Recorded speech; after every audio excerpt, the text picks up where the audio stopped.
Saudi আরবের new market Gulistan ওরফে রিয়াদের বাটা মার্কেট। নেস্টো এবং লুলু থেকে কি কি শপিং করলাম এবং কেমন প্রাইস পড়েছে সবকিছুর, পারফেক্ট দেশি ওয়্যার কোথায় পাওয়া যেতে পারে, কিছু ইনফরমেশনস এন্ড শপিং সবকিছুই থাকবে আমার আজকের ব্লগে। তাই আর দেরি না করে let's start the video. Hey everyone, আসসালামু আলাইকুম, welcome to my another daily blog. আজকের ব্লগের ক্যাপশন দেখেই তোমরা বুঝে ফেলেছো আজকের ব্লগটা কোথায় হতে চলেছে। আজকে আমরা রিয়াদের মেইন সিটিতে যাচ্ছি। বাটা মার্কেট এন্ড বেশ কয়েকটা প্লেস ঘুরে দেখার ইচ্ছা আছে ইনশাআল্লাহ। যেহেতু রিয়াদের মেইন সিটি আমাদের এলাকা থেকে কিছুটা দূরে, প্রায় 3-4 ঘন্টা লেগে যায়, এই জন্য কিন্তু আমরা সকাল সকাল রওনা করে দিয়েছি। ইউজুয়ালি দেখা যায় আমরা রিয়াদে গেলে 1-2 দিন স্টে করি, বাট এবার আর সেটা পসিবল হচ্ছে না। আজকে আমরা ডে লং ট্যুরে যাচ্ছি, যদিও সময়টা কম, বাট আমরা অনেকগুলো প্লেস করেছি আজকে। মোস্ট প্রবলি আমি আজকের ব্লগটা দুটো পার্টে ভাগ করব। ফার্স্ট পার্ট মানে আজকের ব্লগে আমি তোমাদের সঙ্গে শেয়ার করব নেস্টো এন্ড লুলু শপিং, আর সেকেন্ড পার্টে শেয়ার করব আমরা কোথায় কোথায় ঘুরতে গিয়েছি।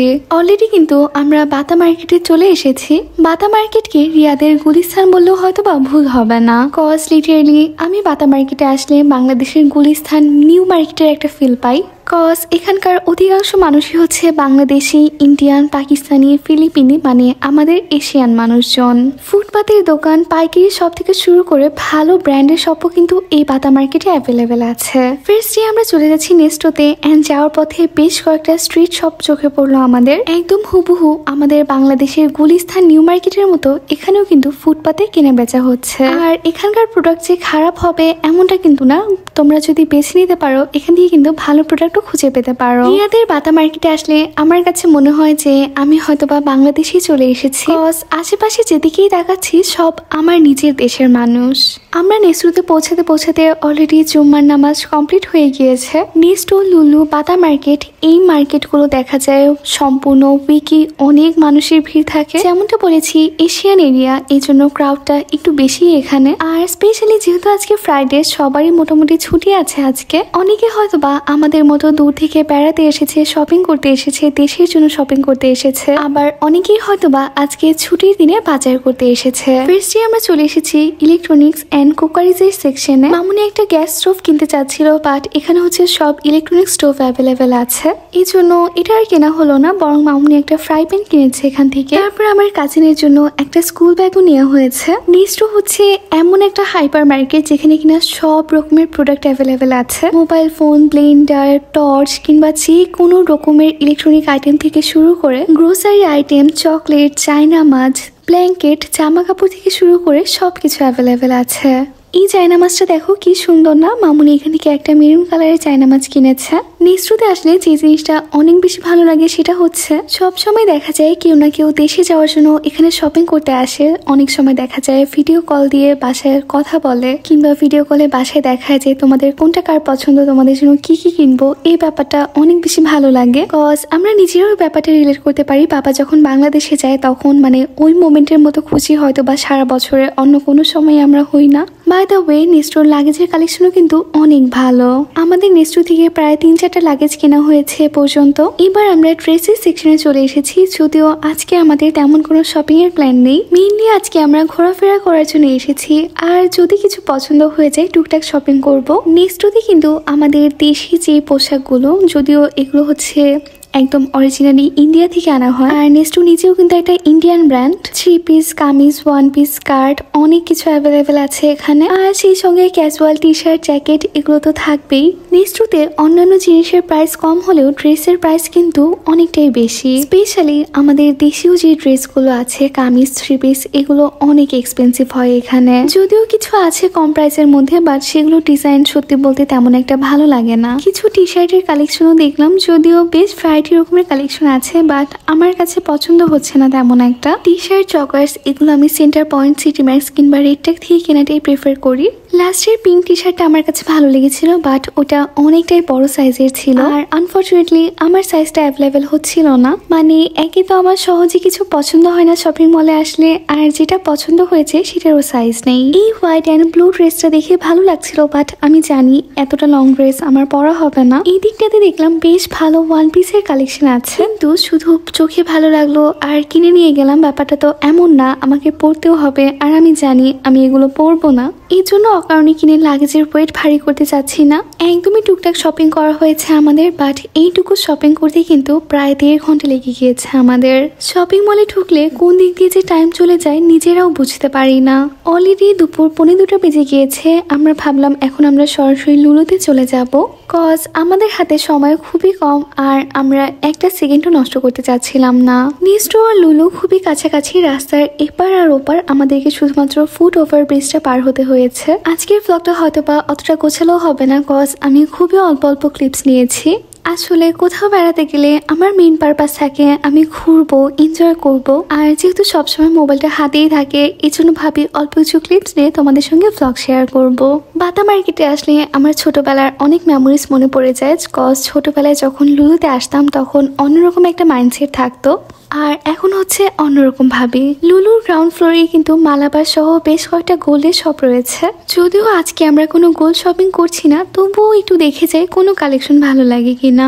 ছোটবেলায় লুলুতে আসলেই আমার মনের মধ্যে একটা জিনিস কাজ করতো যে কোন খেলনাটা কেনা যায়। খেলনা বলতে মেনলি সফট টয়স কিংবা স্টেশনারি আইটেমগুলোর প্রতি আমার ছোটবেলা থেকে অন্যরকম একটা অ্যাট্রাকশন কাজ করতো। কজ ডল ছাড়া অন্য কোনো খেলনা দিয়ে খেলাটা আমি ছোটবেলাতেও কখনো পছন্দ করতাম না। আর এখন দেখা যায় লুলুতে ঢোকার সময় আমার মাথায় কাজ করে যে নতুন ডেকোরেশন আইটেম কেমন এসেছে, কোন ডেকোরেশন আইটেমটা আমার রুমে আমার বাসায় সুন্দর মানাবে। ফার্স্টে আমরা লুলু ফ্রেশে চলে এসেছি। এখানে দেখলাম অনেক রকমের মাছ অ্যাভেলেবেল আছে। এখানে আসলে ফ্রোজেন খাবার খেতে খেতে আমাদের একদমই অভক্তি চলে এসেছে খাবারগুলোর প্রতি। বিশেষ করে চিকেন, আমি বাংলাদেশের চিকেন আমার অনেক বেশি পছন্দের, বাট এখানে সব হচ্ছে ফ্রোজেন চিকেন। এখানকার চিকেনগুলো আমার কাছে একদমই টেস্টলেস বলে মনে হয়, মানে কোনো টেস্টই পাওয়া যায় না। এখানে দেখলাম ভালো মাছের কালেকশন আছে, বাট চিকেন কিন্তু সেই ফ্রোজেনগুলো অ্যাভেলেবেল। এখান থেকে মামনি বাবা হালকা পাতলা সবজি বাজার করেছে।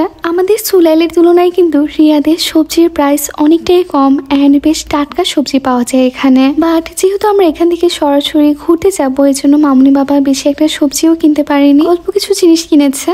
সব থেকে বড় ঝামেলা হচ্ছে এখানে তুমি অল্প জিনিস কিনো আর বেশি জিনিস কিনো না কেন, বিল দেওয়ার জন্য তোমাকে একটা লম্বা লাইনে দাঁড়াতে হবে। আর দেখা যায় জিনিসপত্র কিনতে যতটা না টাইম লাগছে, বিল দিতেই তার সাথে দ্বিগুণ সময় লেগে যাচ্ছে। অনেক কষ্টে আমরা লুলু ফ্রেশ থেকে বিল দেওয়া কমপ্লিট করে এখন লুলু হাইপার মার্কেটে চলে এসেছি। মানে একই বিল্ডিং এর মধ্যে গ্রাউন্ড ফ্লোর অ্যান্ড ফার্স্ট ফ্লোরে হচ্ছে লুলুর দুইটা আলাদা ব্রাঞ্চ। লুলুর এই সেকশনটাতে না আমার সবকিছু এলোমেলো লাগে, মানে কোনো কিছুই গুছিয়ে রাখা নেই, মনে হচ্ছে একদমই ফুটপাতি জিনিস হয়তো বা রেখে দিয়েছে এমন ভাবে রাখা। কোনোটার সাইজ পাওয়া যাবে না, প্রত্যেকটাই দেখা গিয়েছে 1 পিস করে অ্যাভেলেবেল আছে। আর কেমন যে অগোছালো করে রেখেছে, এভাবে অগোছালো ভাবে অর্গানাইজ করা দেখলে কিন্তু আসলে নিজেদেরই কিনতে ইচ্ছা করে না। আমার ইচ্ছা ছিল লুলু থেকে আমি একটা ব্যাকপ্যাক কিনবো। আমার এর আগে লুলু থেকে একটা খুবই সুন্দর ব্যাকপ্যাক কেনা হয়েছে, কিন্তু আজকে আর ব্যাকপ্যাকের কালেকশন তেমন একটা দেখতে পেলাম না। হ্যান্ডব্যাগের কালেকশন ভালো ছিল অ্যান্ড প্রাইসও কিন্তু অনেকটাই ভালো ছিল। কম প্রাইসের মধ্যে আসলে কিছুই ছিল না, আর ডিসকাউন্টও নেই এখন। বাট এগুলোর প্রাইস বেশি হলেও কোয়ালিটি কিন্তু অনেক ভালো। আমি যে ব্যাকপ্যাকটা পারচেস করেছিলাম এখনো একদম নতুনের মতো আছে, এতটাই ভালো কোয়ালিটি। যদিও জিনিস কতদিন টিকবে, কতদিন ভালো থাকবে, এটা অনেকটাই ব্যবহারের উপরে ডিপেন্ড করে। অনেস্টলি লুলুতে জামা কাপড়ের ভালোই কালেকশন আছে, বাট আমার প্রবলেম হচ্ছে আমার কোনো কিছু ওভাবে করে পছন্দ হচ্ছিল না। আমি মেনলি জগার্স খুঁজছিলাম। লুলুর জগার্সের কালেকশনগুলো অ্যান্ড কোয়ালিটি বেশ ভালো হয়, বাট আই ডোন্ট থিঙ্ক যে ওরা উইন্টার কালেকশন এখনো বের করেছে, কজ সব সামার কালেকশন, ফল কালেকশনই দেখতে পাচ্ছিলাম। তেমন ভাবে বড়দের হুডি আর জ্যাকেটেরও কালেকশন ছিল না। এবার চলে এসেছি দেশি সেকশনে। এগুলো খুব সম্ভবত ইন্ডিয়া থেকে ইম্পোর্ট করে আনা হয়। 3 পিস কামিজ, 1 পিস লেহেঙ্গা, শাড়ি সবকিছু অ্যাভেলেবেল আছে লুলুতে। আর এখন হচ্ছে আমার ওয়েস্টার্ন ড্রেসের চাইতে 3 পিস কামিজ এগুলো দেখলেই বেশি ভালো লাগে। এখানে কিন্তু ওয়েস্টার্নের চাইতে দেশি কালেকশনগুলোরই প্রাইস অনেকটা বেশি হয়। এক একটা 3 পিস 300, 350, 400 রিয়েলের মতো ছিল। ইন্ডিয়ান স্কার্টগুলো দেখে আমার ভালো লেগে যায়, অনেকটা ঘের আছে স্কার্টগুলোতে। যদিও প্রাইসও অনেকটাই বেশি ছিল, 60, 70, 80 রিয়েল এরকম ছিল প্রাইস। তারপর আমার কাছে এই গ্রিন কালার কর্সেটটাও ভালো লেগেছে, বাট এটা সাইজ ছিল না আমার, তাই কর্সেটটা নিতে পারিনি। ব্লু কালার একটা স্কার্ট নিয়েছি। এবার কিন্তু চলে এসেছি আমার সবচেয়ে পছন্দের হোম সেকশনে। এখানে বেডশিট, ব্ল্যাঙ্কেট, পিলো সবকিছু অ্যাভেলেবেল আছে। এখান থেকে আমাদের ব্ল্যাঙ্কেট নেওয়া হয়েছে। এই যে দেখো মামুনির হাতের ব্ল্যাঙ্কেটটা অনেক সুন্দর না? আমার কাছে তো খুবই ভালো লেগেছে।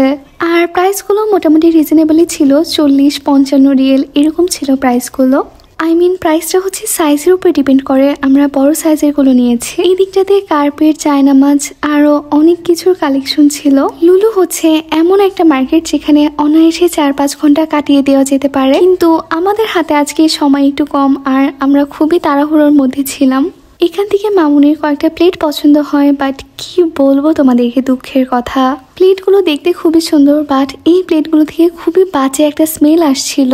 আর নতুন প্লেট বাসে কিনে নিয়ে যাব, সেই প্লেট থেকে যদি বাজে স্মেল আসে এটা আসলে কোনোভাবেই মেনে নেওয়া যায় না। তোমরা যারা লুলু থেকে প্লেট কিংবা অন্য যে কোনো আইটেম শপিং করবে, প্লিজ তোমরা এই ব্যাপারে একটু কনসার্ন থেকো।